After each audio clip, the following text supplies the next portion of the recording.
दर्शक बंधु ओढ़णी सीरियल रे देखा पाइबे एक धमाकदार एपिसोड। जया स्मरण शक्ति फेरी आसीबो आउ से जीवन को जन्म देइछंती बोली तांकर मने पड़ी जीवो।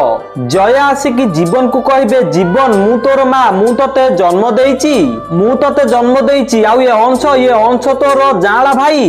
जया एमिति जीवन को कहले जीवन को मां को मन बहुत दुख हबो। तापर जीवन कहबे भाई जीवन एमिति कहले जीवन को बापा कहबे मिछ कहूची स्त्री लोक से आउ गोटे छुआ मरी जाइथिला।